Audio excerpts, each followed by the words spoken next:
Hey guys, Pie Guy Rules here, and welcome to the second part of this two-parter of the worst episode of Adventure Time as voted by you guys. This part is Jake the Dog, and we will be picking up where we left off. Before we begin the review proper, I've got a few things to talk about here. One, a lot of you seem surprised in the comments that was the episode that was voted the worst episode. Well, remember, this part of the episode I'm considering to be the full episode. Jake the Dog is definitely a part 2 of the episode. So, Finn the Human may not be that horrible, but Jake the Dog, it gets a little bit worse, and while I agree, it's definitely not the worst episode of the series, and there are still some good things that you can find about this particular episode, it's the way you guys voted. In the future, I will be doing an actual official poll on a website to make things very clear-cut about what you guys vote for, because I want to make sure there's no double voting or anything weird like that going on. So, now that that's all taken care of, so let's go back into that wormhole to the alternate universe where I'm talking about Jake the Dog. So we pick up right where the last episode left off, as Finn's eyes are glowing with power from just putting on the crown. He coughs up some ice, and suddenly we hear his inner monologue as how he talks about how the crown is starting to control his mind, and how it's taking over, and how he feels the need to use these ice powers. And then he starts shooting all of these ice lightning bolts everywhere and puts out the fire. But he can't stop, he keeps going. And I actually want to say that if you think about this a little bit deeper into it, you realize that Finn here is actually fairly weak when it comes to the crown's influence, and it's making him very violent and uncontrollable. Now, think back to the Ice King from the regular Adventure Time universe. He's a goofball and stupid, and occasionally he uses his powers for violence, but for the most part he's harmless, and he doesn't really harm any of the princesses that he takes, and he barely harms Finn and Jake. It must take a lot of self-control for him to not be violent like that, and I think that that's because Simon was a very smart man, and I think that his way of coping with all this power is to basically become an airhead, and if he were to focus too much on all the power that he has, he would be too strong and the crown would corrupt him so much. Or you could interpret it as because the crown's last owner was killed, Simon in this universe, the crown has now become incredibly violent. But again, I may be reading into things that aren't really here. So anyway, Finn, all crazy with power, keeps throwing down these giant ice lightning bolts. Marceline rushes over to where the nuclear bomb is and notices that one more hit and it'll blow. Finn hits one more time, and the thing goes off. And let me tell you, again, I can't express enough that this episode's animation is beautiful. This episode and Finn the Human, I'll be calling it this episode, just know that I'm referring to both parts, have absolutely amazing animation. I touched on it in the last part, but it's really shown here. When the bomb goes off, you see clouds of skulls. It's green clouds of skulls. How cool is that? That is the coolest way to portray a nuclear bomb. It's like these literal green toxic skulls that are erupting like smoke. It is really cool. So, the bomb went off, and Finn decides to protect Barbar, not Jake, which I found to be a little bit odd, with an ice shield. Then, it cuts back to Jake in Prismo's room. So, yeah, apparently no time has passed for Jake, and he asks where Finn went. Prismo turns on the TV and says that he's in his own wish-altered reality now that he made the wish. Although, it's a little bit strange, the fact that now they're up to, like, the current point of the episode that we're up to when he shows on the TV, even though technically Finn just left, so really it should have started from the beginning, but I guess since it's an alternate universe, Finn's technically been there all his life, so it's just a coincidence that Jake sees this particular part of the story in that alternate universe. But I'm going to get off the subject of minor nitpicks because some more troubling issues with the episode are coming up. But yeah, there's this giant TV screen that's the wall now, and you can see Finn in this nuclear wasteland that has become a farm world. But Prismo mutes it because he's talking to Jake. So you see all of this, this nuclear cloud in the background, and Prismo and Jake are kind of goofing around a little bit. Prismo's like, you get a wish too, Jake, and Jake's like, no way! And Prismo's like, yeah, man. So what does Jake wish for? A sandwich.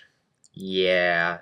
I'll give it points for being a callback to the episode The Limit, where at getting to the end of the maze, he wishes for a sandwich and gets it. However, in that episode, he was really exacerbated from being stretched thin.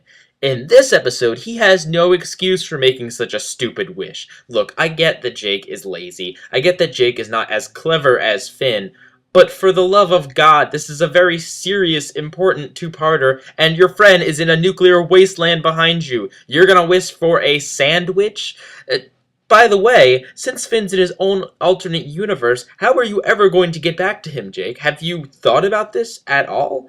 Well, alright, apparently Jake's not thinking here, but fortunately Prismo is. Prismo's like, nah, don't waste your wish on that. I'll just make you a sandwich. And Prismo makes him a sandwich.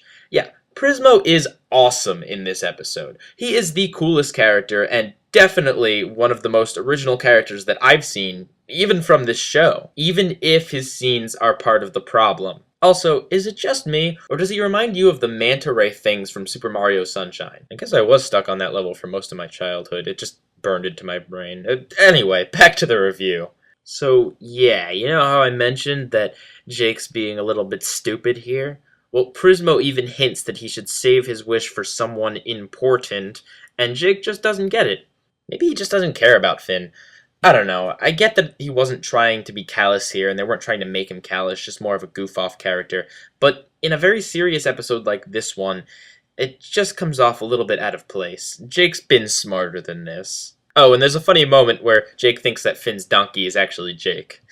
So Jake and Prismo go back to watching the screen, and we see the alternate universe again, where Finn rescues his family from ice.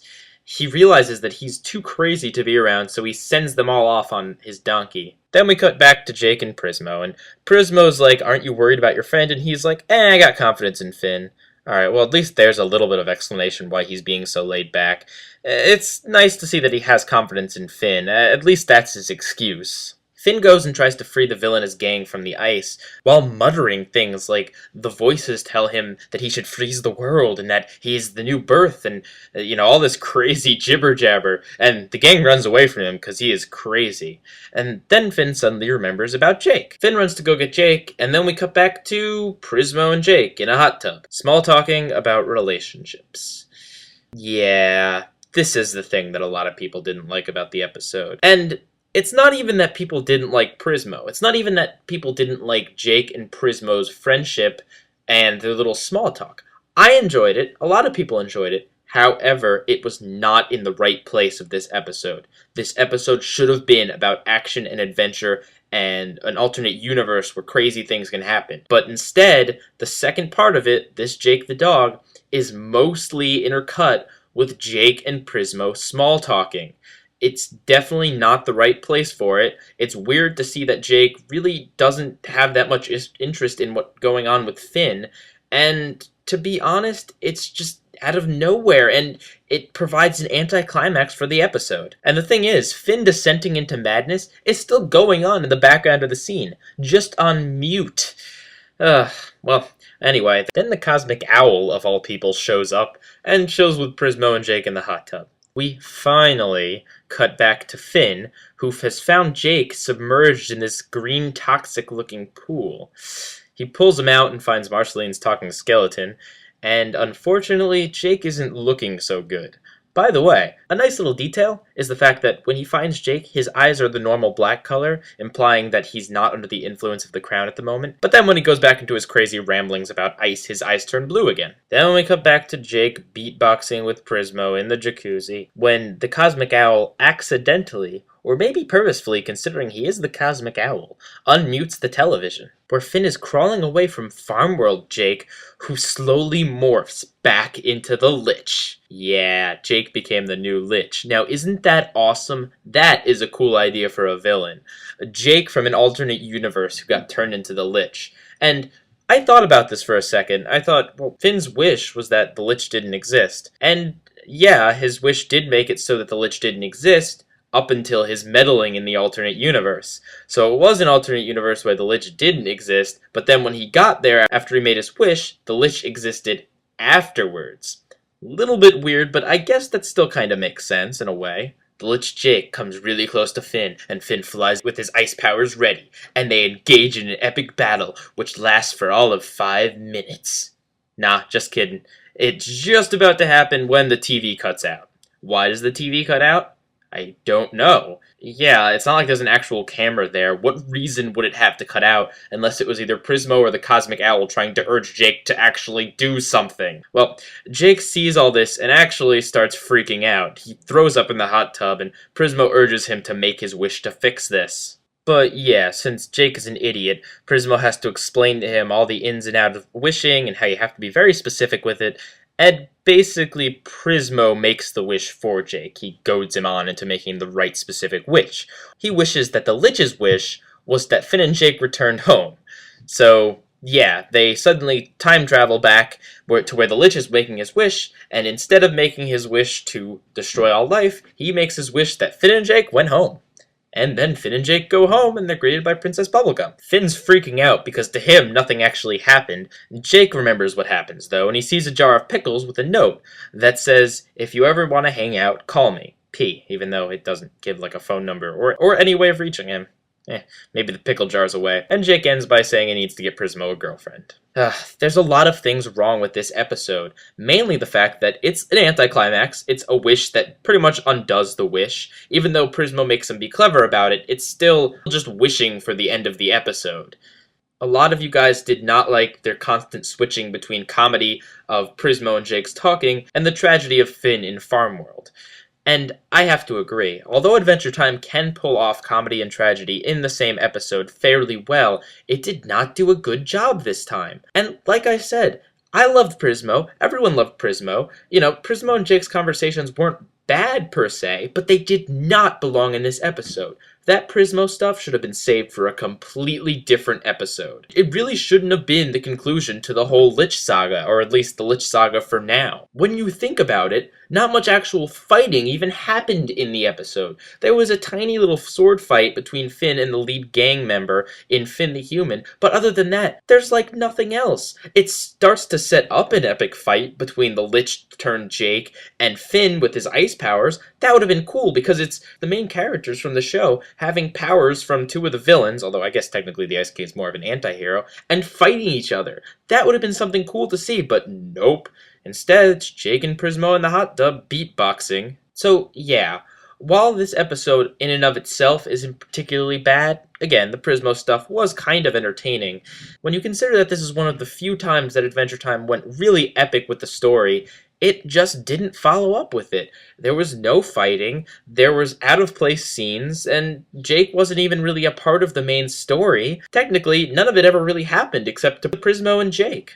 It was a pretty bad, quote-unquote, epic story, and it really did ruin what could have been a really cool alternate universe story. However, because it does have a few good points, like some decent comedic moments, some really keep you on the edge of your seat moments, and introducing the awesome character that is Prismo, I will have to say it is definitely not the worst episode of the show, even though it probably is the biggest letdown. I really hope they end up using Prismo again. The fact that they included that little note at the end implies that they will. Prismo in a casual episode would have been hilarious. And heck, if they were to somehow bring back alternate universe Finn and alternate universe Jake, where Finn has the ice powers and Jake has the lich powers, that would be a really cool story. Heck, now that we know that the Enchiridion goes to different universes, wouldn't it be cool if there was a story in which Fiona and Cake's universe mixed with the land of Ooh, mixed with the land of Farm World, to make this weird crossover epic adventure thing? That would be really cool, right? But that's all I really have to say about the episode. I hope you enjoyed this little rant review thing, and if you were disappointed, well, I'll tell you what. How about I review the 2 episodes with tree trunks in them that you all voted for? Dream of Love and Apple Thief. Alright, you guys happy? Join me next time when I review one or both of those episodes. Pie Guy Rules, out. Hey guys, don't forget to subscribe if you liked me, like this video if you, well, like this video, and comment if you have an opinion on anything that I just said. Oh, and I also have a Twitter. Follow me at PieGuyRules. I usually respond to any comments or questions that I get. Pie Guy Rules, out.